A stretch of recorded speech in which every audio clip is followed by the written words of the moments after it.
What's up, guys? Welcome to Operation B, the podcast. I am your host, Jamie Thurber, and I am here to take you on a journey of deepening, of expansion, of understanding more about who you are and why you're here and how to operate in an optimal way that allows you to do what you want to do, feel how you want to feel, take care of yourself truly, and support everything that your heart desires.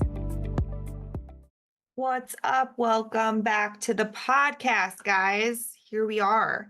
I'm going to do a little storytelling with you today. If you haven't caught up, make sure you listen to the last episode 66. That kind of lets you know the transition that's happened in our world and what you can expect from the podcast moving forward now that we are Operation B. Okay? Okay. So many of you, I'm hoping that we're friends on social media, or you follow me there, because that's where you kind of get the ins and outs of what's going on in my world, and all the things that pop into my head that I decide are ideally things to share with you happen there.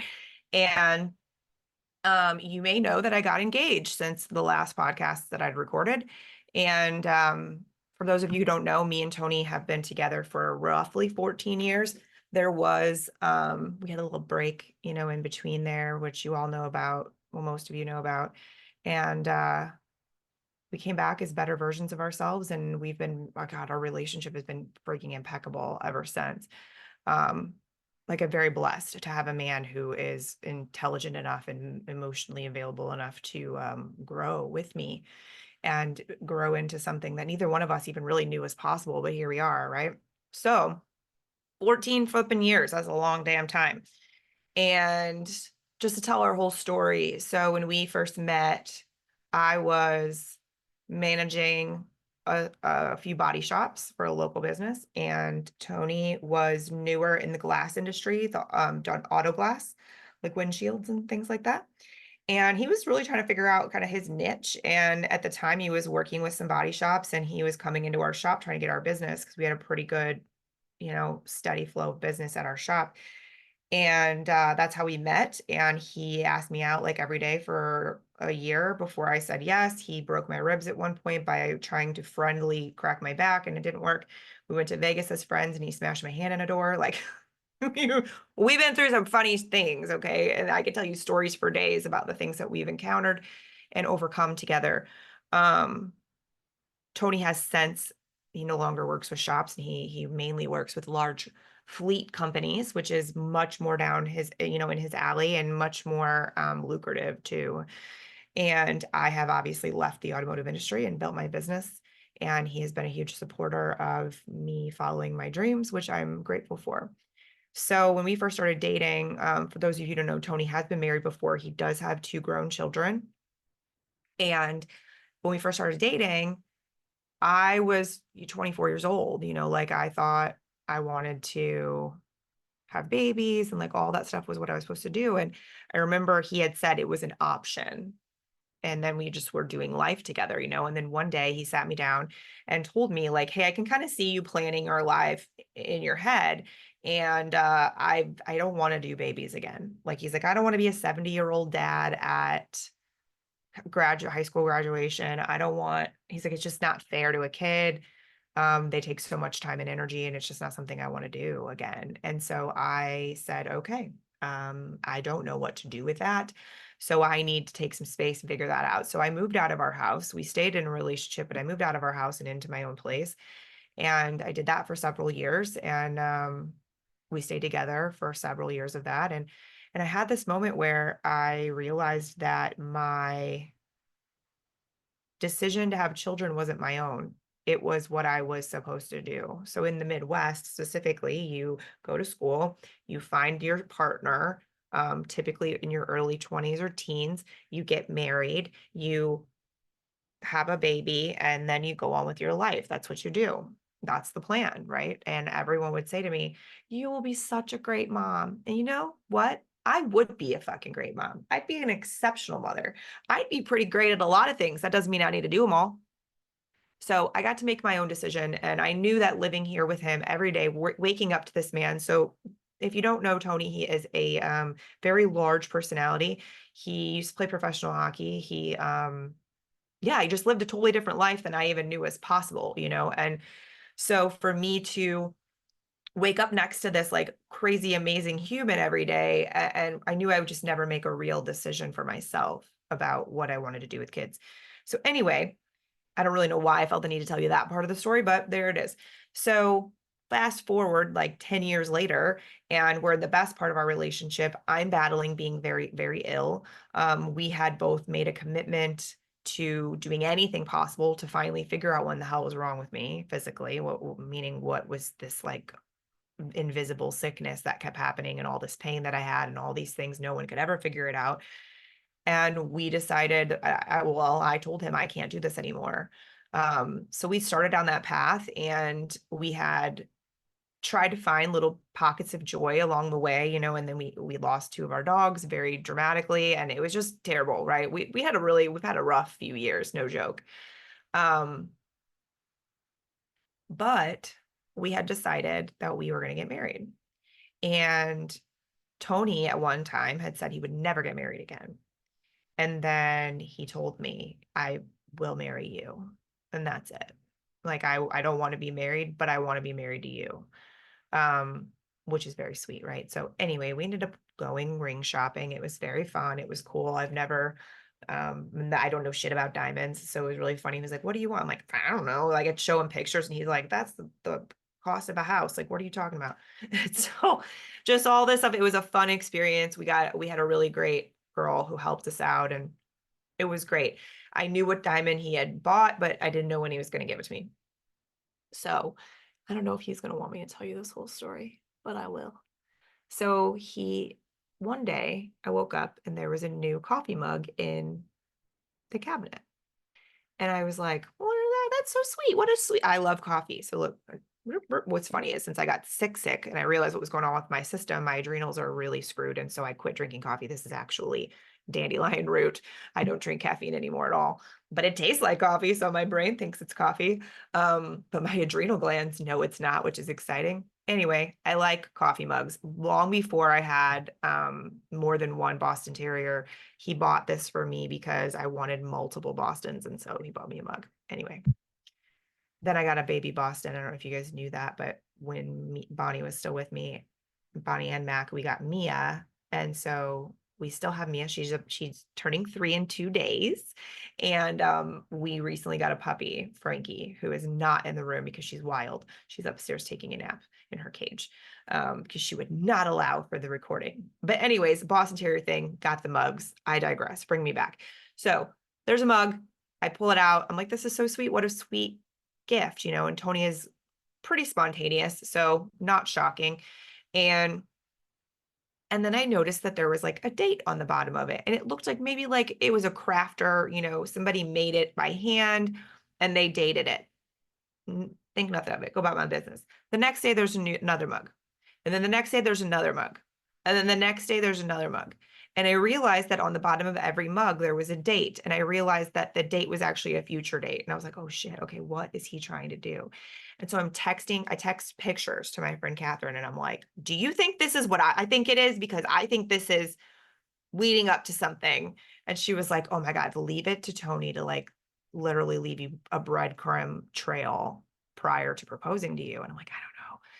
So anyway, that weekend we had planned to meet up with some guys from the Blues alumni, and he told me, we're going to meet them at this place, and we're taking a limo to this dinner because there's no parking and, blah, blah, blah. But you and I can leave early and take an Uber home, because he knows, like, at the time I was still dealing with what I'm dealing with now. But back at the beginning of me going through this process, like my body was just shutting down at 2 p.m. every day.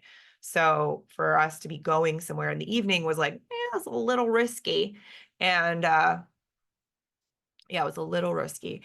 And so he's like, we'll take an Uber home. It's just easier to go with them. I'm like, okay, whatever. So we're ready. I get dressed, I wear a dress, and we're ready to go. And he's like, all right, we're meeting him in this parking lot. And we pull in, and it's just a random parking lot in St. Peter's or O'Fallon. And he turns and looks at me, and he's like, okay, well, you have to change your shoes. They're in the back seat. And I'm like, what? So he brought me like a pair of tennis shoes because I had on sandals. And we were going on a helicopter. a hot air balloon ride helicopter. Jeez Louise, my brain. We were going on a hot air balloon ride, which is amazing. And what's funny is, so Tony's done a lot of things I've never done. He's got to live a whole different life than I before me, right? So there's when I find things that he's never done and I've never done, I get really excited so we can do them for the first time together. And a hot air balloon ride was one of those things. But I had also always told him, where are my girlies at that grew up listening or watching Full House? Okay. So Full House, Uncle Jesse, hello, like, oh, the first crush of my life. Um, Jesse Kostopoulos or whatever his last name is. And when Uncle Jesse proposed to Aunt Becky, it was in a hot air balloon and it was like the fucking dream. And I remember one time I had told him that because he actually knows, I can't ever remember his name, his real name, but Joey Gladstone, Tony knows him in real life. And so when I found out about that, I immediately went into like fangirl mode and I was like, oh my God, are you kidding? Joey Gladstone? Like I was so excited. And then one time I had told him about the hot air balloon ride. And he was like, that is so cheesy. Like, do not expect me to do that.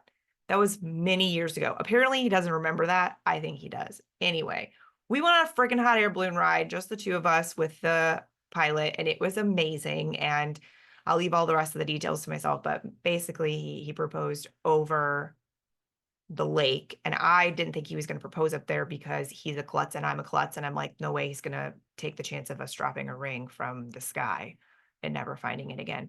But he did. And he's very large. And the bucket of a hot air balloon is not big. And there's like tanks in there. It's not a lot of space. And he is a huge man. So like I immediately was like, no way he's proposing now. Maybe he'll do it later. I don't know, but no way he's proposing now because there's no way that can happen. Well, he did. And it was awesome and perfect and all the things. So one thing that I've always wanted to be is a bride. I've always wanted to get married. That was like a deal breaker for me. And of course, I had thought about our wedding over the years because we've been together forever. And I had to have a really like coming to Jesus moment with myself about the wedding. Okay.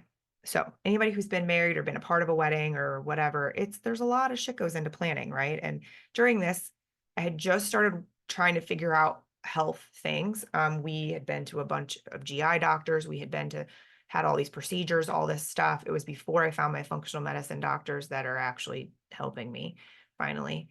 I didn't find them until like December, something like that. Anyway, this happened in September. September 30th was our anniversary, or like the anniversary of our being engaged.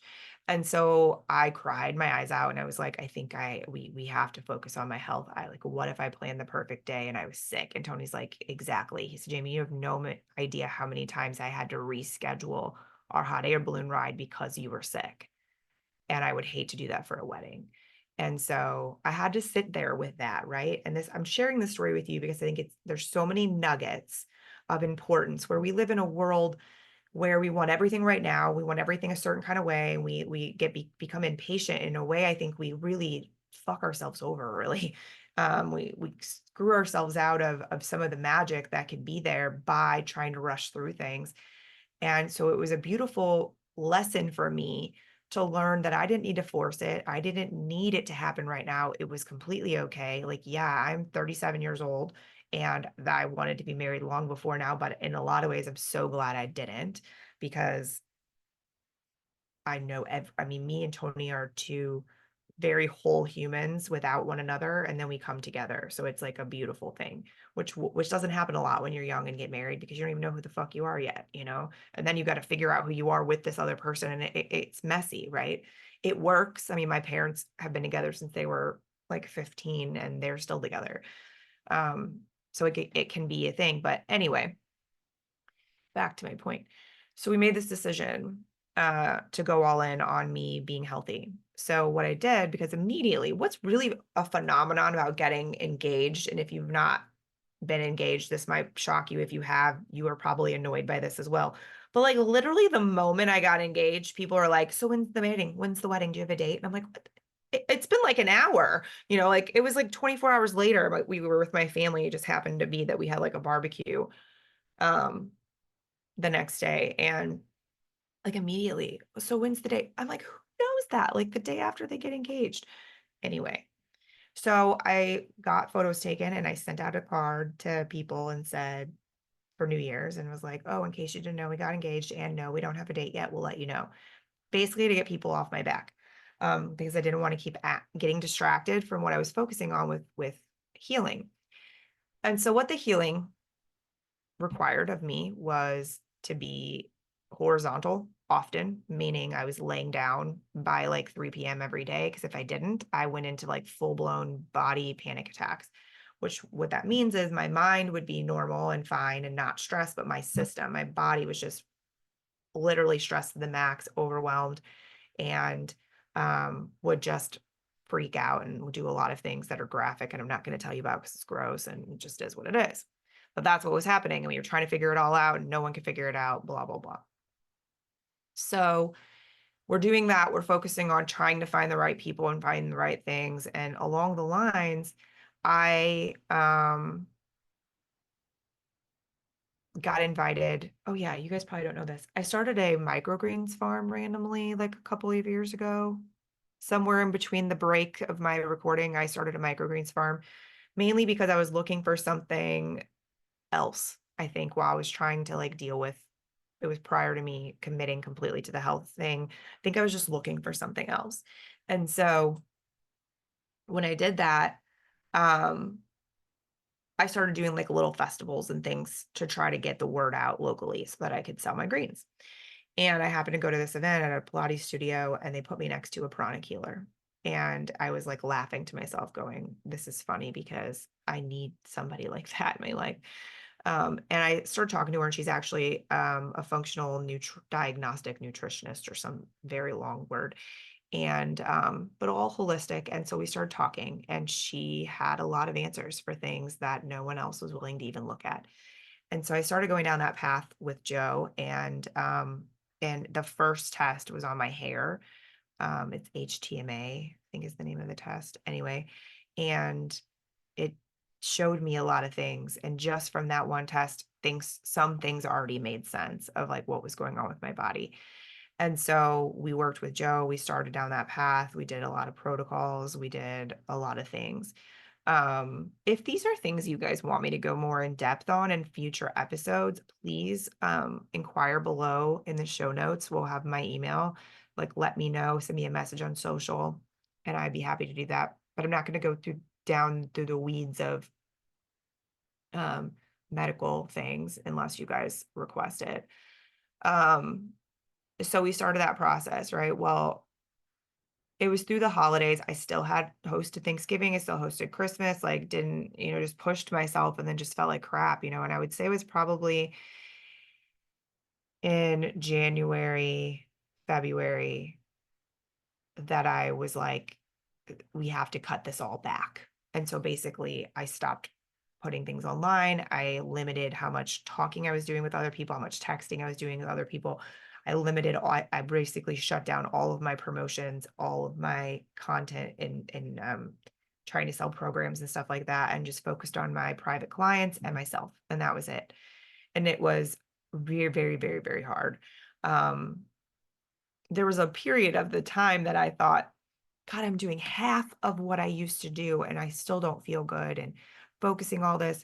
And I have since done several like evaluations of what quote unquote half is. And it's still like 46 hours worth of work a week. And that includes my therapy and my farm stuff and, you know, all the stuff that I'm doing every week for my clients and stuff. So while it is half of what I was doing, it's actually a regular, work week nowadays for me. And throughout that process, I've had a lot of not great moments of having to acknowledge that it's okay for me to feel like none of this is fucking fair. And I want to say that to people who have dealt with things where they've had to put something off that they didn't want to. Maybe it was a wedding, maybe it was a vacation, maybe it was growing your business, maybe it was whatever the thing is. It's okay that if that decision was kind of made for you, um, and wasn't really what you wanted, it's okay for you to be like, that was not fair. I used to feel like I couldn't say that because I don't know, I'm supposed to be strong, or whatever. And life's not fair. My mom used to tell me that when I was a kid. And I would say, that's not fair. And that's how she would reply to me. So I think like in my brain, I was just like, that's a useless thing to say. but I didn't use it as an excuse. It's just the truth. Like, it's not fair. It's very, very difficult for me to live a day every day. It has been very, very complex and difficult for me to live every day for the last 25 years. And that is not fair. It's not fair that I have to do 75 more things than the average person just to get up in the morning, or just to be able to walk around the block, or, be able to enjoy something with my fiance, or go hang out with my family. Like, I have to prep this much extra stuff and all these things behind it. And I've always had to live that way. And it isn't fair. It's not fair that I'm in the situation I'm in, but here we are, right? And so the difference is I'm not saying it's not fair and then like pouting in my room and doing nothing about it. I'm like, this is not fair, because I need to let those emotions out. Because when we hold in the emotions that we think are ugly, or that make us look a certain kind of way, or that people don't want to hear, what happens when we do that is all of that gets held inside of us. It gets tucked away in some pocket, and it turns into something else. It manifests into something else, and it always will. And eventually it needs to move. And so I've been working on letting the it's not fair frustrations move. And even most recently, I have like a little group of friends, and two of them I've been friends with since we were 12 years old. And one of them has been married for a really long time, since we were like 20 or something like that. And then the other one has been like me. We were like the only two single girls left. And she got engaged. And it like triggered, not because of her. Like, I was very happy for her. She fucking deserves to be happy so much. Like, I'm jazzed for her finding who she did. And it's exciting. But I had a lot of emotions around the fact that it was like, because then she immediately went into planning mode, planning the wedding, because she can. Like, why wouldn't she? She wants to be married. Like, why would she not? Why would she wait? And we had to have a conversation, because there was like a certain date that I kind of had my eye on. And then she went to a venue, and it was a very much a universe thing, because she went to a venue that she liked. And the only date they had was the date that I told her about. And so we got to have a really candid conversation. And I think it was actually healing for both of us. It was good for her to know that it's okay for her to do what's best for her. And for me to know that this isn't my time, and that it's okay. And so those are all moments that we, again, don't let ourselves have an experience, or we let it become a really ugly thing when it doesn't need to be. Like, is that fun for me? No. Is it fun for her to be like, oh, hey, Jamie, the date that you had in mind to get married on is now the date I'm going to get married on? Like, she told me she was like super stressed. She was crying. Like, she was so worried that I was going to be upset. And I told her, like, she didn't book. Side note, she didn't book it prior to talking to me. So she wasn't like a jerk about it. She like did a soft hold until she could speak to me and make sure that like I wasn't going to get married that day, and blah, blah, blah. And then she paid for it and booked the day. So don't come after Jackie. She was a good friend. Anyway. And so I had to then again sit with these emotions of choosing to have to wait. But when I did that and I was sitting with those emotions, I didn't look at it as a choice. I looked at it as a sentence. I looked at it as something I was being forced to do. And the truth is that in a lot of ways, that's true, 100%. But let's talk about the difference in how that feels. There's a big difference in feeling like you're forced to not do the thing. You're pushed into a corner and have no choice. You're being controlled and can't do the thing. Like, it's out of your ability to speak up for yourself. Like, when we're being told you can't do said thing and you're stuck in the corner, no, no, no wedding for you, or whatever it is, the emotion, the vibration, the energy behind that is dark and negative and heavy and real, like very real. So the polarity is I'm experiencing both of those things. But which one do I want to feed more? And it's that old proverb about like you have two wolves inside of you, right? A black wolf and a light white wolf. And one is light, happy things, and one is darkness and shadow, whatever. And you get to choose who you're going to feed, right? I did not describe that properly, but y'all know what I'm talking about. If you don't, look it up. It's like the two wolves proverb, and they'll tell you. So, with that being said, I get to choose, and and I still have my moments where I'm like super bummed out that I'm not planning my wedding. And then there are moments where I'm like, yes, but I am choosing to do that because my self and my health are more important. Ooh, that's big, right? How often do we let ourselves say that, let alone act on it? We don't. We rarely, rarely do. So not only am I saying that, but I'm living it. And for me to embrace that has taken I'm not going to lie, it's taken several months for me to fully embrace that and choose to look more of it as a choice than something I've been forced to do. What I know to be true is when it's my time, it will be beautiful. It will be everything I want it to be. It will be perfect timing. And now I'll be able to enjoy it. There's a really good chance that I was likely going to have to fake it through my entire wedding ceremony and then just fall apart afterwards because my body just couldn't handle it. That's why I did a lot of things. When I say fake it, like I didn't lie to you guys. I wasn't going to these events. If you see me speak on stage or you've seen me interviewed somewhere or you've seen me teach something, that wasn't fake. That wasn't fake at all. And there was a piece of me that was holding all of that up just so I could get it out to you. And then as soon as my obligation was finished, as soon as I was done giving the words the way they were supposed to be given, I'd fall apart.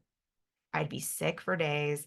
There's a lot of blogs on my blog post that explain it more in depth. There's a few episodes too. If you want to know, we'll actually link the episode. It's called My Life Sentence. I'll link that below in the show notes. So if you don't know what I'm talking about, you can go back and listen to it. And it like was very difficult to record. And I don't even think I've ever listened back to it. And I don't even think it fully gave all of the details, but it gave a lot of them, more than I've ever given. But anyways, choosing to look at something that's unfair or maybe not the way you wanted it to work out and look at the polar opposite things that exist within it. When you start to look at life that way, you start to be less reactive, you start to be less controlled, you start to be less all over the place because you get to see what's really going on. And yeah, this sucks and is unfair and all the things. And this is actually really cool. This is strength. There's a lot of strength in finding the light and in knowing that this is a choice I'm making and knowing that I'm making this choice and yeah, it sucks sometimes.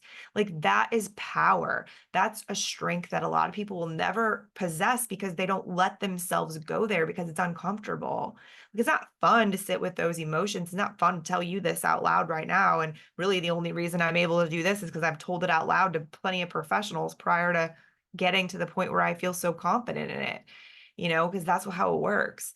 Um, is that no one can make you feel comfortable with something but you. And sometimes it takes time.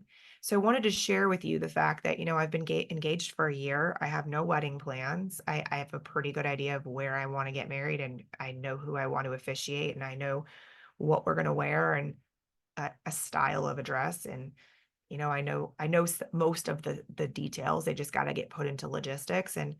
Um, but I've not let myself really fully celebrate my engagement until recently because I was sad about it and because I was just like, I was so happy to have my dream ring. Like Tony killed it. Hello, look at that. If you guys are watching the video, it's like freaking obnoxious and I am obsessed. It's everything I ever wanted. And I'm so blessed to have someone who cares enough about me to want to get me whatever I wanted and have the means. Obviously, I think any man wants to get their wife whatever ring they wanted. So I think I said that a little bit wrong, but you know what I mean.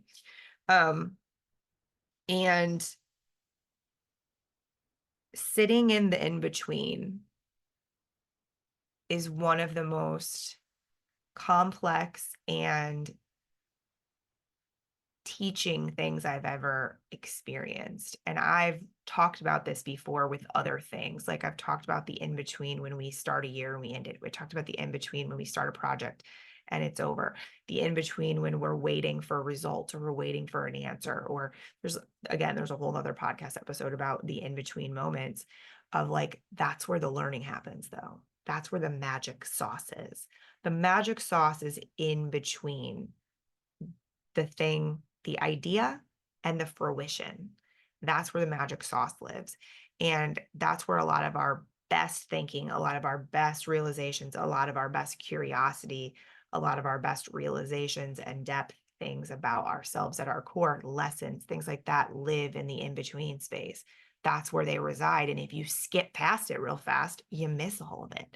And so the goal is always to give ourselves the ability to have that space, even if it's just for a moment, for a pause. We practice the pause. I mean, I'm practicing a really freaking long pause for this one. Don't get me wrong, more of a pause than I anticipated, but I'm in it. Like I am in the middle of treatments. I'm in the middle of protocols that are 9 months long, and I still have friggin' 8 months left on them, So when I'm gonna feel better, I don't know.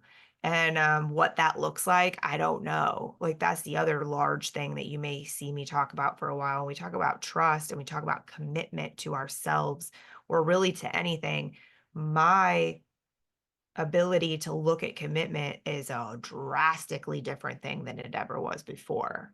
What I thought was committed, shoot, that ain't nothing in compared to what I know committed is now, because it is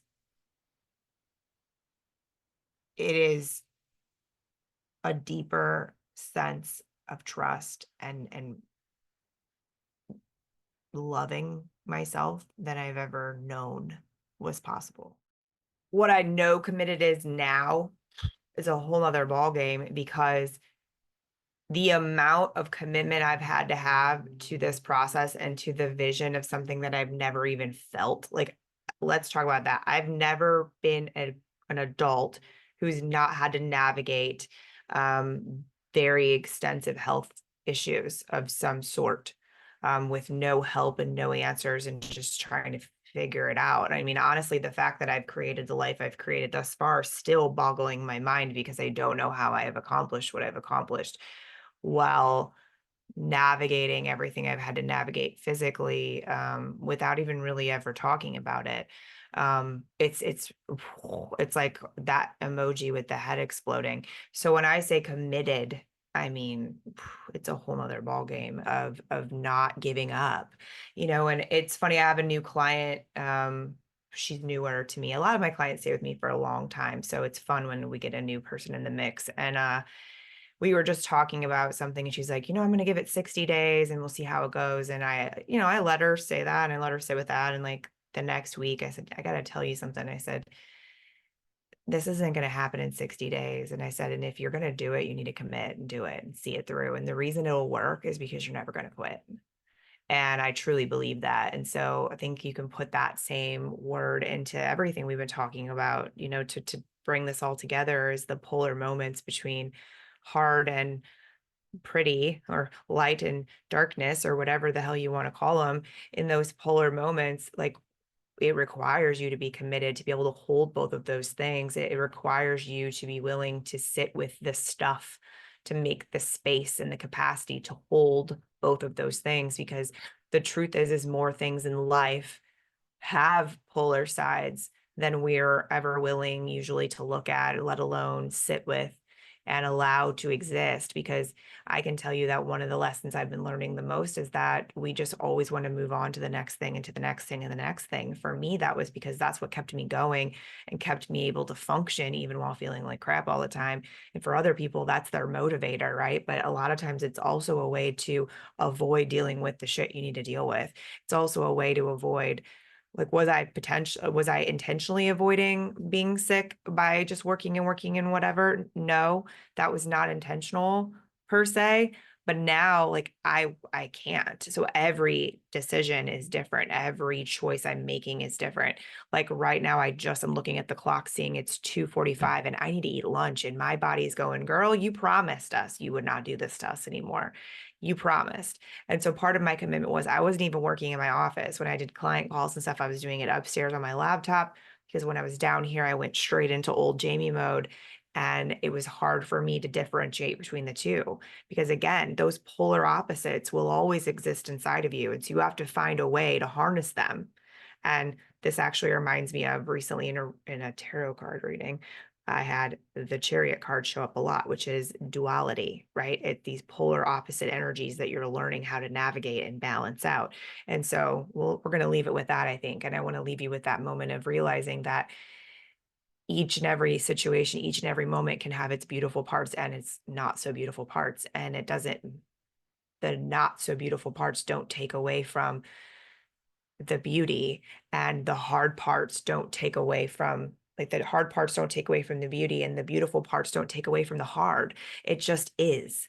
It just is being, right? So imagine again, Operation B is being able to understand that, yeah, in a perfect world, we want to pretend like one doesn't exist or the other one, depending on what mood we're in and which area we want to sit in. But both of them get to happen. And they always are happening. And the more you can open up capacity and expansion for that and recognize that that's okay, the darkness is okay, the light is okay, and it is okay for them to both exist at the same time. It's also okay for one of them to feel bigger one day than the other. That's called fucking normalcy, dude. And we're not taught that. We're not taught that, and it tortures us. And it also causes us to miss some of the best lessons and some of the most beautiful moments. Some of the most vulnerable moments are found in that space of recognizing that both of those things exist. So I'm going to leave you with this little quote real fast. And it is. I heard it. It's by a guy, I don't even know who he is, James Clear. I just happened to see this quote and it's been written on my desk ever since because I feel like it's something that I am continually working at embodying. And it's just such a beautiful representation, I think, of the polarity that I'm talking about. And it's move toward the next thing, not away from the last thing. Same direction, different energy. I'll leave you with that, friends. So oh, real quick, another thing that I wanted to mention is while you're in the in-between, while you're in the hold in between, the pause. So with me pausing, not planning the wedding, right? So I want to get married when it's cold outside because Tony sweats a lot. That's really my reason. Honestly, I don't want him dripping sweat during my wedding. So we're getting married when it's cold outside. Anyways, so there's a few things that I've been able to do to make myself at least feel like I'm doing something like a bride. And one of them was like I bought a really nice planner, like wedding planner. I just, as I get ideas, I add them into my wedding Pinterest board.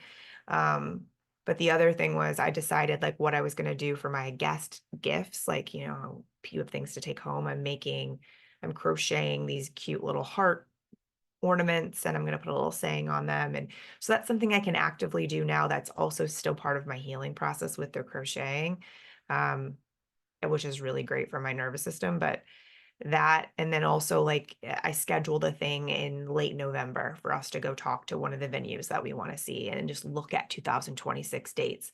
And it's like that doesn't mean I have to start planning now because I'm not going to do that to myself because I know crazy planner Jamie and she'll forget everything else exists and just plan the wedding. And then my health, all this like growth and these steps forward won't, they'll all go backwards. And so we're not going to do that to ourselves. But at least I'm finding little ways to still feel excited and feel good about what I'm doing. And so I welcome you to do that. If you're in a holding pattern or you feel like you're not getting there fast enough or whatever, find little ways that you can at least satisfy some of those little parts of yourself that want to do it all right now, even though you know it's not right to do it all right now. There are ways to satisfy small parts of us and feel really good about that. And it feels nurturing and supportive to what we're still trying to accomplish. So that's a little tidbit. If you're looking for a takeaway of something you can do, that's definitely something. So, as always, you guys, thank you for being here. Thanks for tuning in and giving me your time. It means the world to me. Be sure to make sure that you follow us and keep looking for new episodes. We're going to be sharing about new episodes on Instagram mainly. So, make sure you follow me over there. It is Jamie.Thurber. And also, check out this badass shirt, you guys. So, rest is not lazy. I'm going to do an entire podcast episode talking about rest and how to get your brain to experience it, at least give you some pointers.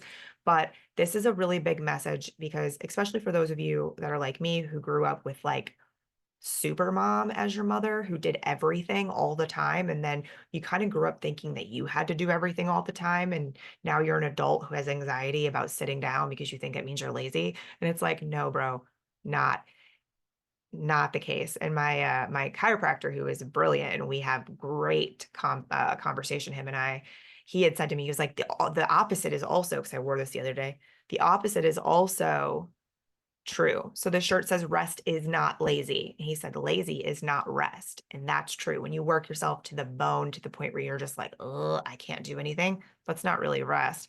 Or when you're sitting there being lazy and avoiding everything, but you're thinking about it all, that's not really rest. So it's again, polarity, right? I didn't even mean to bring that full circle, but there it was. So, but This is on my website if you guys want to check it out. I appreciate the support, and it's really just a message I want more people to realize is the truth. So there's a few different t-shirts and sweatshirts on the site for that, and the link will be in the show notes, or you can visit homesweetdefiance.com. Thanks, guys, and until next time, see ya. Thank you for listening to Operation B, the podcast. To support this message and to support the show, please make sure that you like, follow, and share the podcast wherever you enjoy listening. And be sure to leave us a review on iTunes. Thank you for being here, and see you next time.